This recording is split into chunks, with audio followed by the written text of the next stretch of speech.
సహోదరి సహోదరులారా, మీకు శుభవార్త. 2025 సంవత్సరంలో మొత్తం 365 అంశాలను మీతో పంచుకోబోతున్నాము.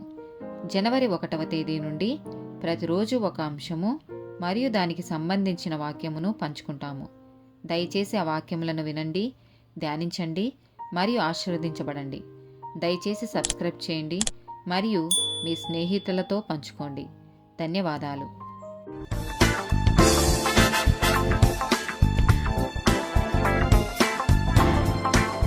221st డే టాపిక్ ధ్యానం. కీర్తనల గ్రంథము 1వ అధ్యాయము 1-2 వచనాలు. దుష్టుల ఆలోచన చొప్పున నడువక, పాపుల మార్గమున నిలువక, అపహాసకులు కూర్చుండు చోటను కూర్చుండక, యెహోవా ధర్మశాస్త్రమునందు ఆనందించుచు దివారాత్రము దానిని ధ్యానించువాడు ధన్యుడు. యెహోషువ గ్రంథము 1వ అధ్యాయము 8వ వచనము. ఈ ధర్మశాస్త్ర గ్రంథమును నీవు బోధింపక తప్పిపోకూడదు. దానిలో వ్రాయబడిన వాటన్నిటి ప్రకారము చేయుటకు నీవు జాగ్రత్త పడునట్లు దివారాత్రము దాని ధ్యానించిన ఎడల నీ మార్గమును వర్ధిల్ల చేసుకొని చక్కగా ప్రవర్తించదవు. కీర్తనల గ్రంథము 19వ అధ్యాయము 14వ వచనము. యెహోవా నా ఆశ్రయదుర్గమా, నా విమోచకుడా, నా నోటి మాటలను, నా హృదయ ధ్యానమును నీ దృష్టికి అంగీకారములగునుగాక.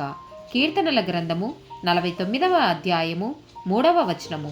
నా హృదయ ధ్యానము పూర్ణ వివేకమును గూర్చినదై ఉండును.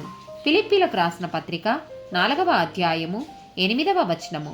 మెట్టుకు సహోదరులారా, ఏ యోగ్యత అయినను మెప్పైనను ఉండిన ఎడల, ఏవి సత్యమైనవో, ఏవి మాన్యమైనవో, ఏవి న్యాయమైనవో, ఏవి పవిత్రమైనవో, ఏవి రమ్యమైనవో, ఏవి ఖ్యాతి గలవో వాటి మీద ధ్యానముంచుకొనుడి.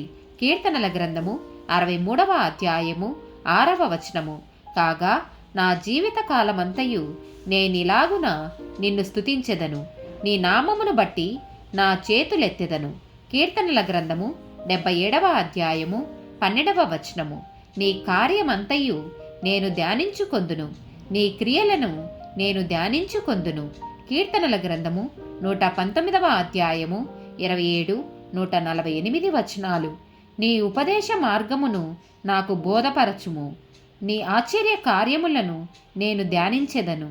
నీ విచన వాక్యమును నేను ధ్యానించుటకై నా కన్నులు రాత్రి జాములు కాకమునుపే తెరుచుకొందును. ఆమెన్.